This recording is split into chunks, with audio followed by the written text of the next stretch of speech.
Buenos días, amados hermanos. ¿Cómo están hoy día? ¿Muertos o resucitados? Bueno, eso es importante.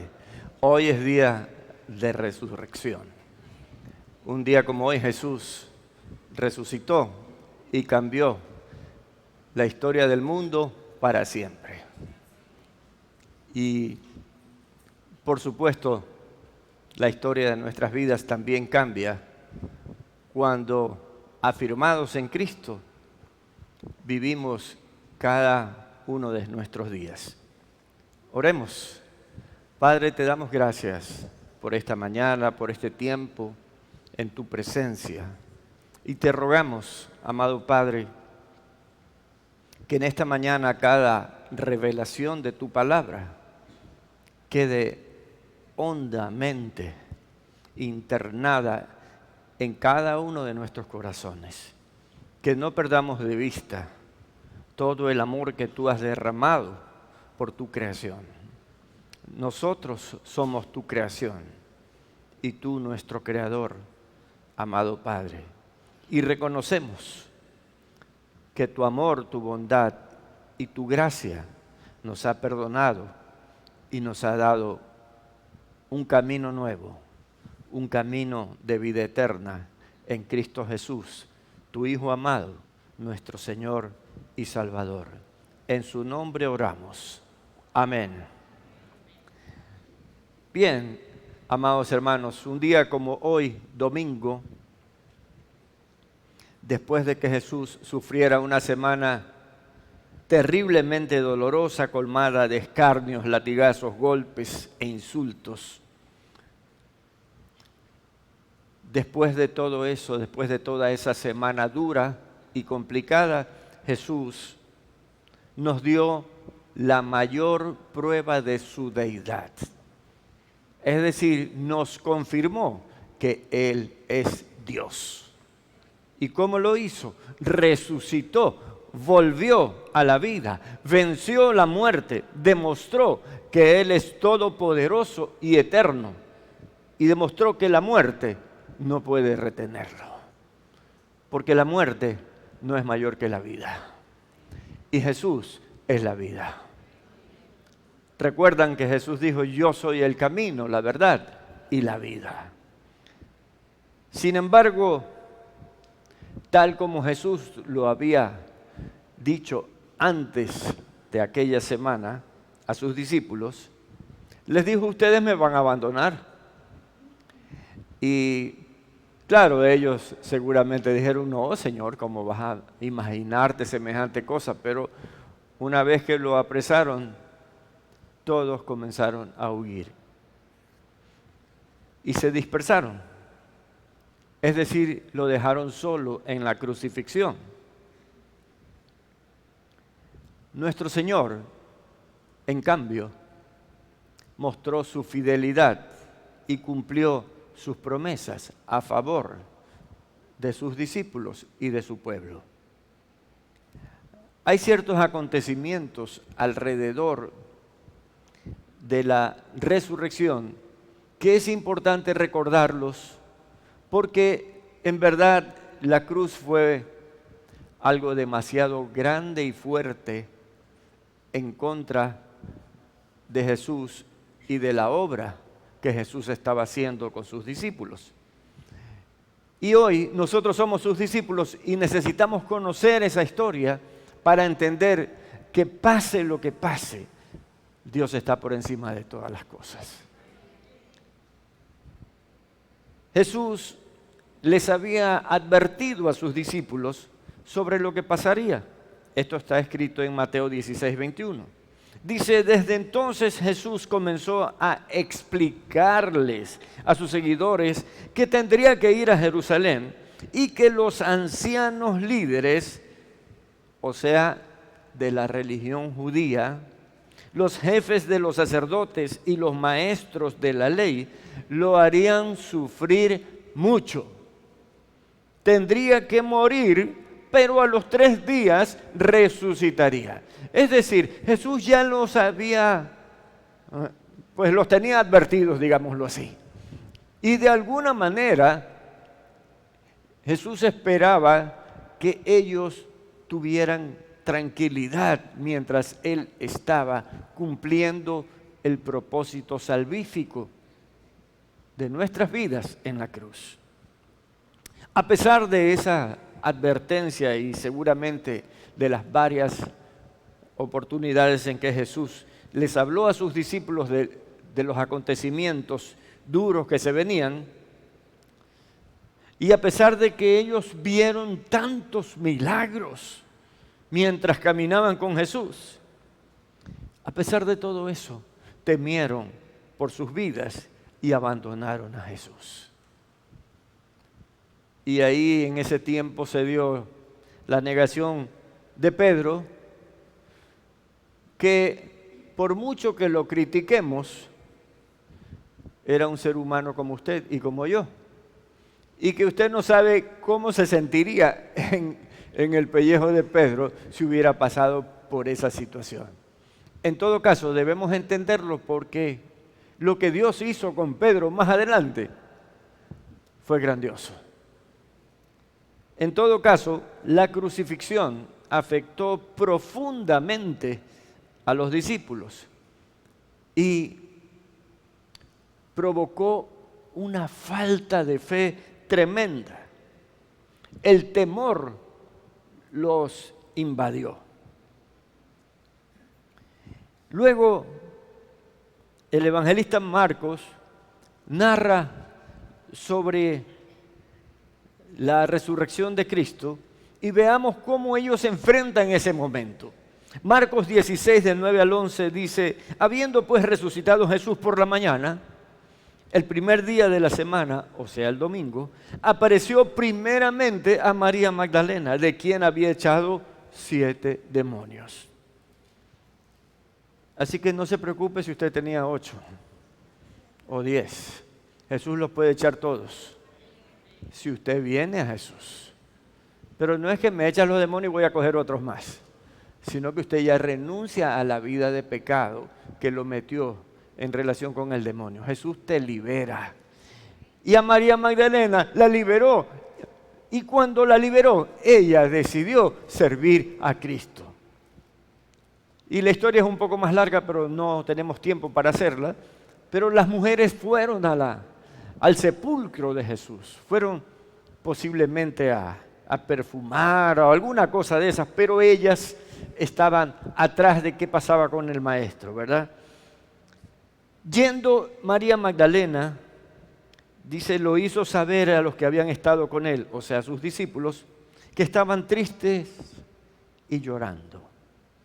Ellos, cuando oyeron que vivía y que había sido visto por ella, no le creyeron.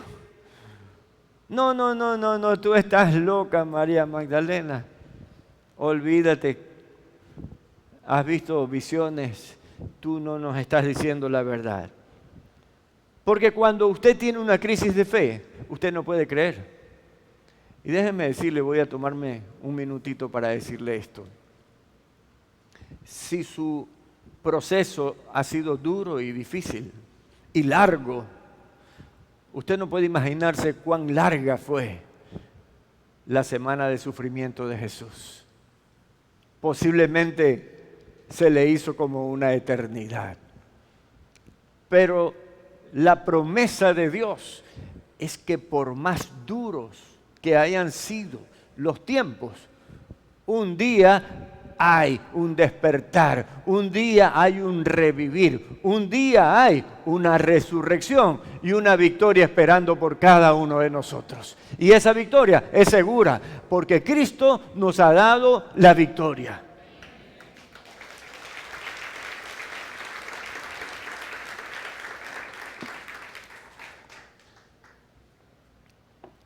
Los discípulos estaban en crisis de fe. No le creyeron a María Magdalena. Y de manera expresa me voy a referir a Tomás, porque resulta que a María Magdalena se le apareció en la mañana, pero en la noche se presentó donde estaban los discípulos. Y ellos se gozaron al ver a Jesús. No le creyeron a ella, pero en esta ocasión lo vieron a Jesús y todo cambió. Pero ahí no estaba Tomás. Y entonces su incredulidad, la de Tomás, resalta porque cuando los otros discípulos le dijeron, lo vimos al Señor. ¿Y tú también lo viste? Sí. ¿Y tú también? Sí. No, yo no creo. Él aún así no quiso creer. Hace algunos meses escuchamos una prédica que mi hija trajo. No es ver para creer, es creer para ver. ¿No te he dicho que si crees, verás la gloria de Dios? Primero es creer, pero para Tomás primero era ver. En Juan 20:25, en la parte B, Tomás dijo, si no viere en sus manos la señal de los clavos y metiere mi dedo en el lugar de los clavos y metiere mi mano en su costado, no creeré. No creeré. Simplemente tengo que ver para creer. Luego se le apareció el Señor otra vez a todos los discípulos y en esta ocasión sí estaba Tomás. Y Jesús directamente le dijo, Tomás, mete tu dedo en mis heridas y tu mano en mi costado. Tomás, avergonzado, cayó a los pies de Jesús y exclamó, Señor mío y Dios mío. Jesús le contestó en Juan 20:29, porque me has visto, has creído. Dichosos los que no han visto y sin embargo creen. Yo soy uno. Acá hay otro. Dichosos los que no han visto y sin embargo creen. ¿Sabe por qué? Porque la fe es un don de Dios. No es porque usted ha decidido creer, sino porque usted tiene ese don adentro. Es un don espiritual. De hecho, dice que nosotros somos salvos por fe. Y esto no de vosotros, pues es don de Dios, dice la palabra. Así que si usted cree, y yo creo, no es por nuestra naturaleza humana y pecaminosa, es porque el Espíritu Santo de Dios ha repartido un don en nosotros, el don de la fe. Y estamos reunidos aquí porque tenemos el don de la fe. Fue la resurrección lo que realmente encendió un avivamiento entre los discípulos. La resurrección marca indiscutiblemente el momento en que los discípulos de Jesús retoman su fe y comienzan a caminar como iglesia. Por lo tanto, si Jesús cumplió con una promesa tan extraordinaria, es decir, regresar de la muerte, vencer a la muerte, no hay duda de que Él es Dios y cumplirá cada una de sus promesas. Él ha dicho, pedid y se os dará. Afírmese en eso. ¿Cuántos necesitan un milagro? Afírmese en eso. Ya me han preguntado otras veces, ya he dicho que sí. ¿Sabe una cosa? Si usted lo dice por decir, no sirve de nada. Usted tiene que decirlo porque cree. La base de todo es creer. Yo creo en Jesucristo. La promesa de su resurrección ya estaba profetizada 750 años antes de que Cristo viniera a la tierra. No era un asunto nuevo la resurrección, por lo menos para los judíos, para los que conocían las Escrituras. No era algo nuevo. De hecho, está escrito en el libro de Isaías y se lo voy a leer. Isaías 53:11 dice, después de su sufrimiento verá la luz y quedará satisfecho. Por su conocimiento, mi siervo justo justificará a muchos y cargará con las iniquidades de ellos. Ya estaba profetizado lo que Jesús haría. Así que después de la crucifixión y muerte, Jesús resucitaría, es decir, vería la luz Así lo interpretó Isaías 750 años antes, para justificar a muchos. ¿A quiénes iba a justificar? A los que creemos. Dese cuenta que Dios todo lo ha previsto con mucha anticipación y se llevará nuestros pecados también, dice Isaías. Cargará con las iniquidades de ellos. Eso significa cargará con los pecados de ellos. ¿Y dónde lo hizo? En la cruz, con su sangre preciosa. Eso es lo importante que debemos entender. El profeta Oseas, que vivió más o menos en la misma época que Isaías, en el capítulo 6, versículos 1 y 2, dice: vengan, volvámonos al Señor. Él nos ha despedazado, pero nos sanará. Nos ha herido, pero nos vendará. Después de 2 días nos dará vida. Al tercer día nos levantará y así viviremos en su presencia. Hermanos, si Jesús no hubiera resucitado, nosotros tampoco. Nuestro pecado se hubiera quedado. Pero en la cruz, Él borró nuestros pecados. Ahí nos perdonó. Sí, si Cristo resucitó, nosotros también resucitaremos. Por eso Jesús prometió que resucitaría a todos los que creyeran en Él. ¿Recuerda eso? Jesús dijo: y todo el que crea en mí, yo lo resucitaré en el día postrero. Así que usted y yo vamos a resucitar y a vivir eternamente con Cristo. También es asombroso que esa resurrección haya sido anunciada en el Antiguo Testamento. Fíjese usted, el mismo profeta Isaías, capítulo 26, versículo 19, dice: tus muertos vivirán. ¿Cómo es eso? Sus cadáveres resucitarán. Despertad y cantad, moradores del polvo, porque tu rocío es cual rocío de hortalizas y la tierra dará sus muertos. Así que, si mañana me sucede algo y me voy de este mundo, no se preocupe, porque yo tengo resurrección. En cambio, usted también. Jesús nos ha confirmado que Él nos resucitará. Y si Él resucitó, nosotros resucitaremos.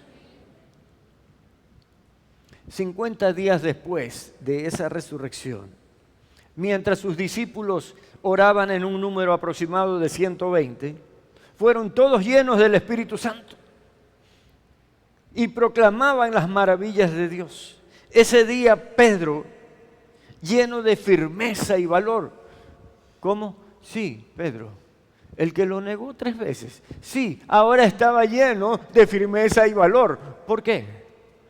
Porque estaba lleno del Espíritu Santo. Cuando tú tienes el Espíritu Santo, a ti no te da vergüenza predicar de Cristo. Si te viene una idea, no le prediques, que ese no va a querer oírte. ¿No le ha venido eso a la mente cuando está frente a alguien? Dice, este necesita a Cristo, pero mejor no le hablo porque es un impío. Si para los impíos es el Evangelio, pues. ¿Ah? Lo que pasa es que nos dejamos gobernar por las ideas de las tinieblas y no nos lanzamos. Pero dice el Señor que nos ha llamado para que demos fruto y nuestro fruto permanezca. Pedro, lleno de firmeza y valor ese día, dio un valiente testimonio de la obra de Jesucristo en su primera venida.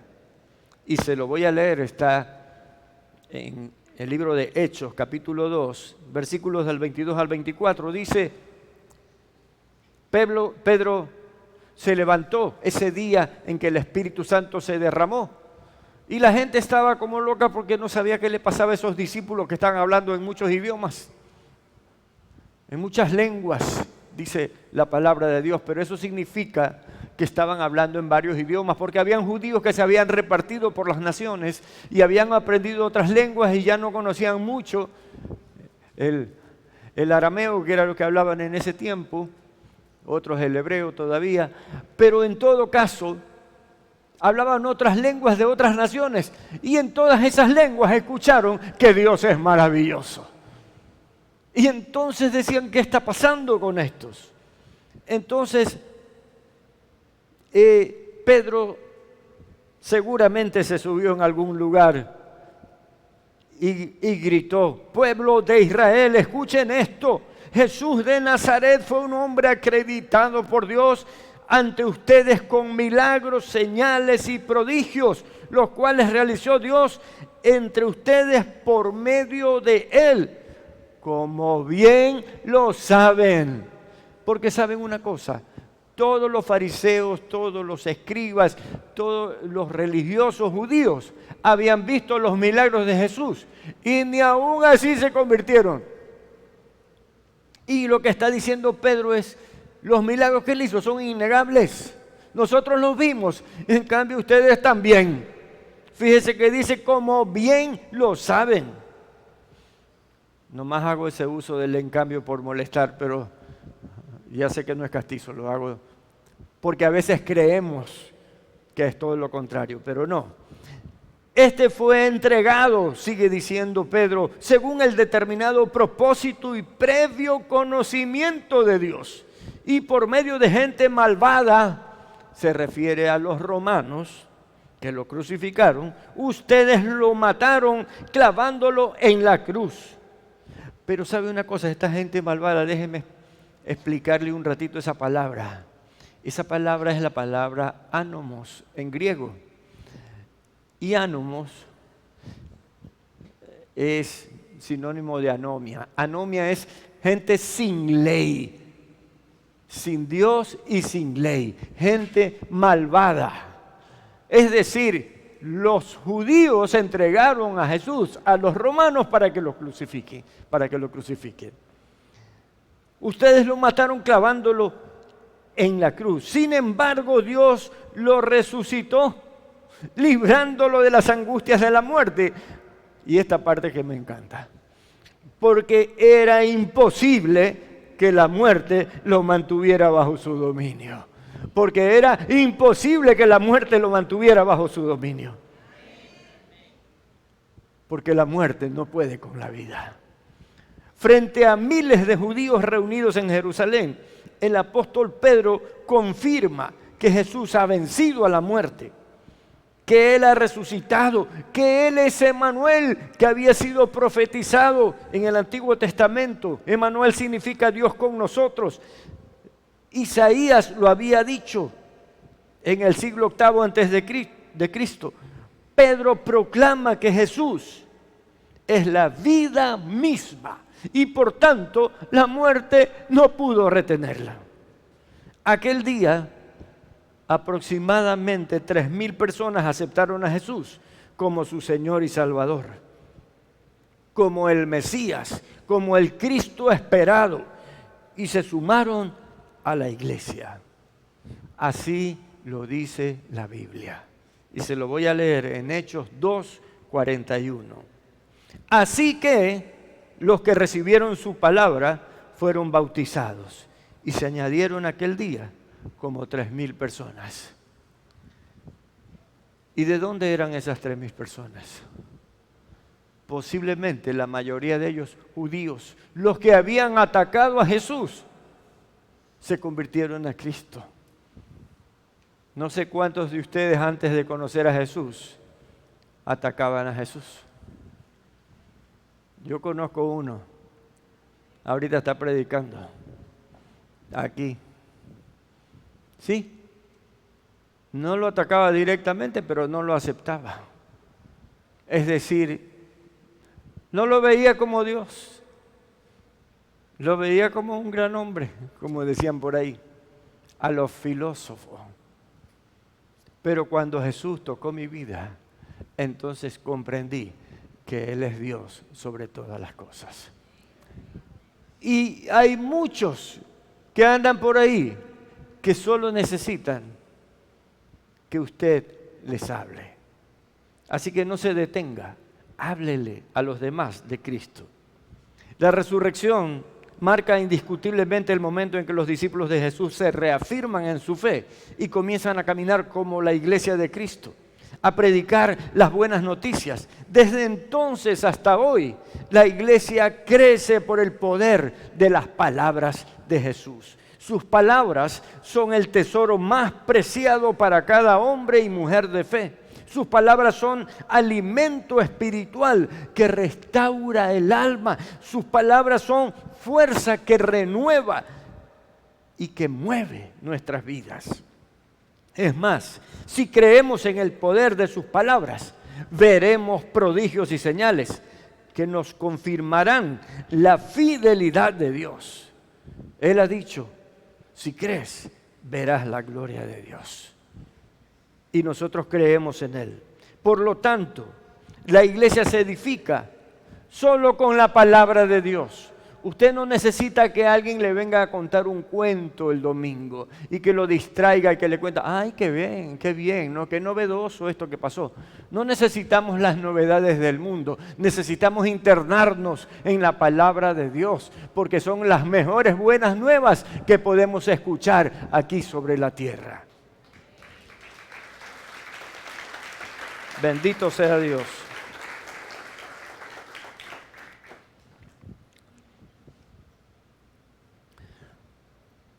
Si la iglesia deja la palabra de Dios, terminará engañando y fracasando.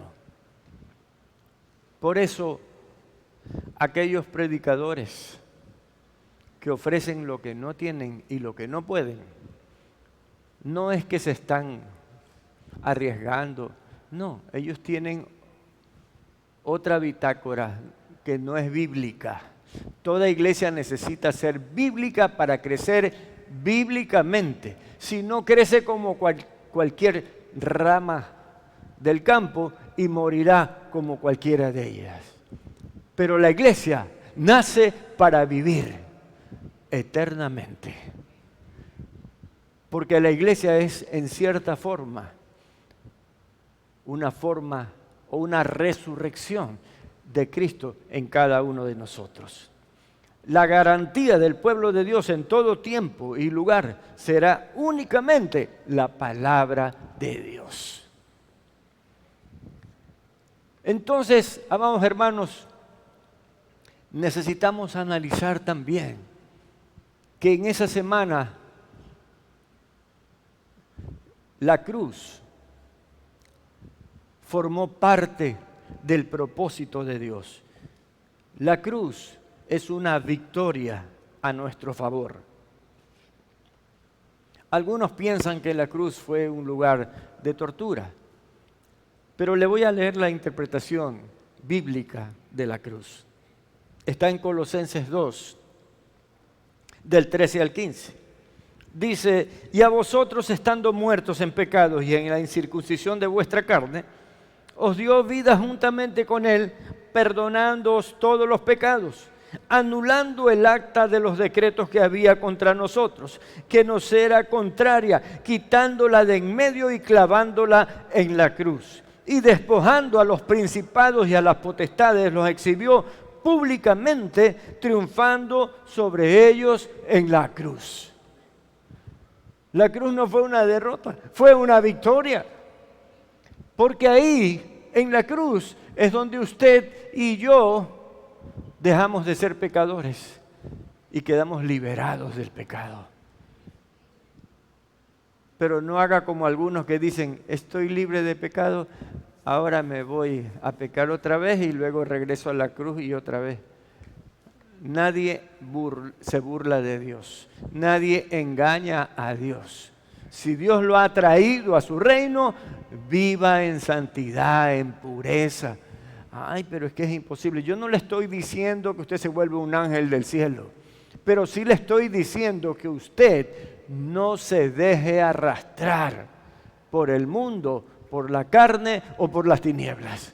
Porque usted ha nacido de nuevo a vida nueva, a tener comunión con Dios, no con el pecado. Muchos piensan en esta derrota de la cruz. Pero Jesús nos muestra que Él tuvo su victoria a nuestro favor ahí, en la cruz. No podemos dejar de sentir dolor cuando recordamos que nuestro Señor sufrió en la cruz.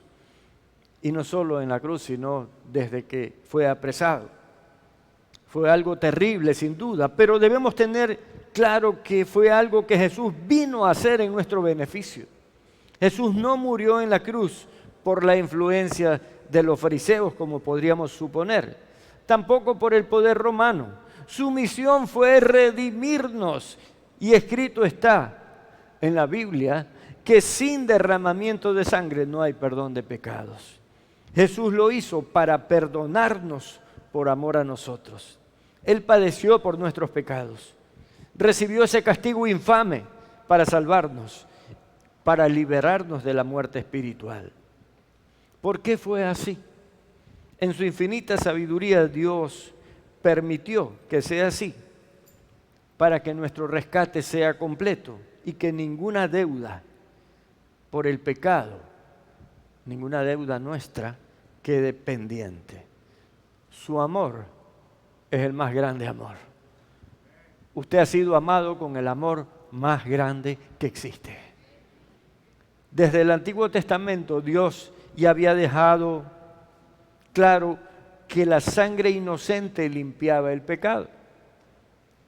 Y por eso el pueblo judío ofrecía sacrificios de animales inocentes para buscar el perdón de Dios. Pero Cristo, por su gran amor por nosotros, ofreció su propia sangre inocente y nos redimió. Redimió al mundo entero de sus pecados. Y dice la Escritura que lo hizo una sola vez y para siempre.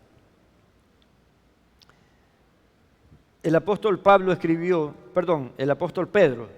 escribió en su primera epístola, capítulo 3, versículo 18, porque Cristo mismo sufrió la muerte por nuestros pecados, una vez y para siempre. Porque Cristo mismo sufrió la muerte por nuestros pecados, una vez y para siempre. Cristo no era culpable y aún así murió por los que sí lo eran. Diríamos por los que sí éramos, para poder llevarlos a ustedes ante Dios. Lo mataron, pero volvió a la vida por medio del Espíritu. Es por eso que hoy podemos apelar al sacrificio de Jesús para recibir el perdón de Dios y la vida eterna. En fin, todo lo que hemos expuesto nos corrobora que la cruz fue el lugar donde Jesús obtuvo la victoria sobre las tinieblas a nuestro favor. Despojó a todos los principados y potestades. Significa, no importa de qué rango eran los demonios, todos ellos fueron vencidos. Así es que el diablo se acerca y chamulla al pueblo, lo incita al pueblo de Dios a pecar, pero usted tiene el poder en la sangre de Cristo. Y usted tiene que pelear su propia batalla también. Y decir, en el nombre de Jesús, fuera. Muchas enfermedades están custodiadas por demonios. También los echamos fuera, en el nombre de Jesús. Hay gente que vive endemoniada. Echamos fuera esos demonios en el nombre de Jesús. Y hay victoria en Jesús. Siempre habrá victoria, porque Él es el victorioso.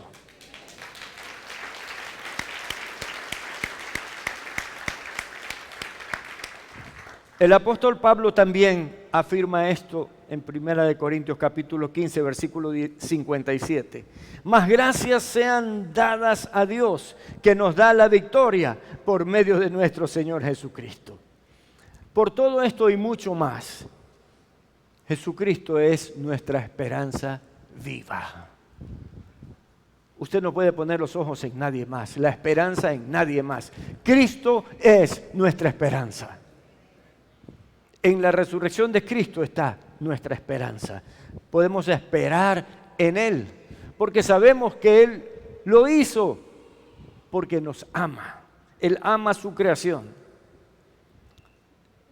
En la primera epístola de Pedro, él escribió capítulo 1, versículos del 3 a 5. Alabado sea Dios, Padre de nuestro Señor Jesucristo. Por su gran misericordia nos ha hecho nacer de nuevo. ¿Cómo? Nacer de nuevo, mediante la resurrección de Jesucristo, para que tengamos una esperanza, ¿cómo fue? Viva, para que tengamos una esperanza viva y recibamos una herencia indestructible.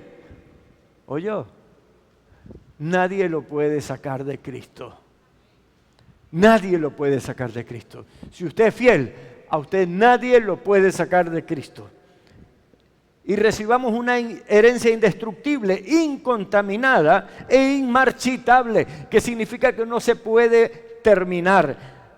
Tal herencia está reservada en el cielo para ustedes, a quienes el poder de Dios protege mediante la fe, hasta que llegue la salvación que se va a revelar en los últimos tiempos. No todos pueden comprender por qué los cristianos esperamos en Dios tan confiadamente. Pero la verdad es que cuando entendemos que el amor de Dios nos alcanzó y ha provisto para nosotros tantas promesas, nuestra esperanza es cada vez mayor y más segura. El que prometió, venció y demostró que su plan es perfecto y que se cumplirá a pesar de todas las dificultades que atravesemos y a pesar de lo que los incrédulos piensen. Por eso cuando venimos a Cristo, amados hermanos, y asimilamos esta visión eterna de nuestras vidas, ya no nos vemos solamente aquí. Sí, estamos aquí en la tierra y tenemos que hacer lo que normalmente hacemos, pero hay una esperanza. Y bueno, no nos hemos aprendido esa canción, pero hay una canción que dice: más allá del sol, yo tengo un hogar. No sé cuántos tienen más allá del sol un hogar. Pero sabe, esa es la certeza con la que vivimos.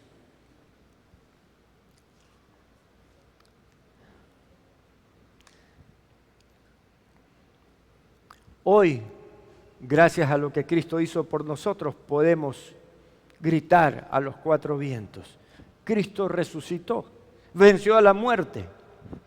En Él he puesto mi esperanza. Cristo es mi Rey. En Él tengo salvación. Y vendrá un incrédulo y dirá: ¿tú crees todavía en esas cosas? Sí, yo creo en Cristo. ¿Y qué pruebas hay de que resucitó? ¿En qué periódico puedo leer eso? Te va a decir algún incrédulo. Claro, en ese tiempo no habían periódicos.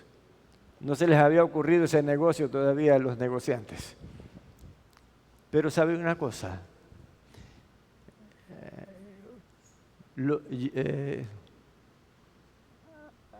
No recuerdo el nombre ahora, pero hay un teólogo norteamericano que él habló de la prueba legal. ¿Y en qué consiste la prueba legal? En que los acontecimientos que se vienen, Josh McDowell se llama, ya me acordé.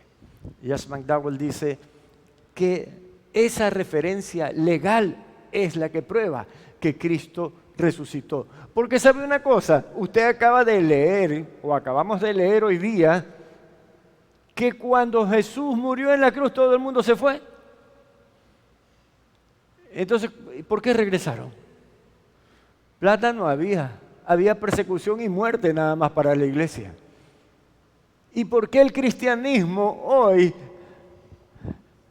es lo más grande que hay sobre la tierra? Hay más de 2.500 millones de cristianos sobre la tierra. Y ni averigüe cuántos judíos hay porque no llegan ni al 1%. Pero los judíos eran los que se oponían. Lo que ellos deberían hacer es unirse al cristianismo. Porque Cristo vino a ese pueblo para redimirnos a todos y hacerles entender a ellos que Dios no solo es Dios de Israel, sino es Dios de todo el universo. Y que nosotros en ese Dios creemos, en el Creador de todas las cosas.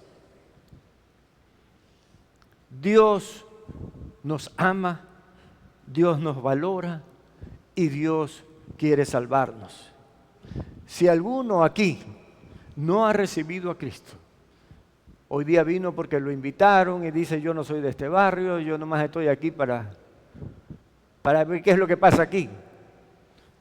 Yo quiero decirle que esta es una oportunidad de oro para usted, para que usted le pida a Dios que lo salve, que le perdone sus pecados, porque en este mundo nadie es santo. Nadie puede decir: yo nunca he pecado. Hay algunos que lo dicen así, pero porque son hipócritas. Pero el que es sincero sabe que tiene errores. ¿Aló? Sí. Así que si usted está aquí y no ha recibido a Jesús en su corazón como Señor y Salvador, yo lo invito a que hoy se sume a los bienaventurados que no vieron, pero creyeron. Porque aquí este lugar está lleno de bienaventurados que no vieron, pero creyeron. Él lo resucitará espiritualmente y le hará comprender su perfecto plan de salvación.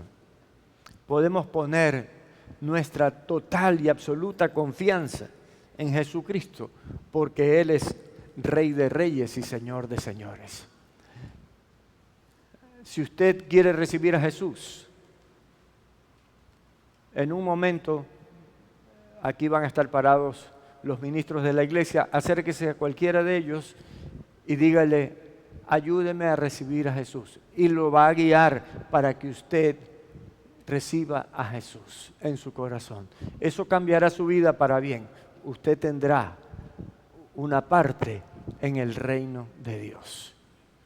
Por lo demás, agradezcamos al Señor que nos ha rescatado a través de su amor y nos ha dado pruebas irrefutables como la resurrección. Por ella hubo un avivamiento, pero también nuestra iglesia puede comenzar un avivamiento reconociendo que Jesús nos ha resucitado, para que no seamos sin fruto, ramas que se secan. Oremos. Padre, gracias por esta mañana, gracias por tu llamado, gracias por tu propósito en cada una de nuestras vidas. Señor, como iglesia nos postramos delante de ti y te rogamos que uses nuestras vidas, así como usaste a los primeros discípulos. Llénanos de ti, de tus propósitos, que nuestras cabezas no estén perdiendo el tiempo en las nimiedades de este mundo, Señor, de este mundo que se termina. Tú nos has dado una vida eterna y en esa queremos permanecer y dar fruto al 100%, Señor, para que tu nombre sea exaltado. Bendito Jesús, realmente vivimos totalmente agradecidos por tu salvación y hoy día queremos vivir una nueva vida reconociendo que en ti podemos ser siervos útiles para tu reino. Que un día cuando nos encontremos contigo podamos escuchar de tu voz que nos dices: buen siervo, buena sierva. Señor, te estamos tan agradecidos por un amor que todavía no podemos ni entender, porque es más grande que todas las cosas. A ti el honor y la gloria, Señor, en el nombre de Jesús. Amén. El Señor les bendiga, hermanos.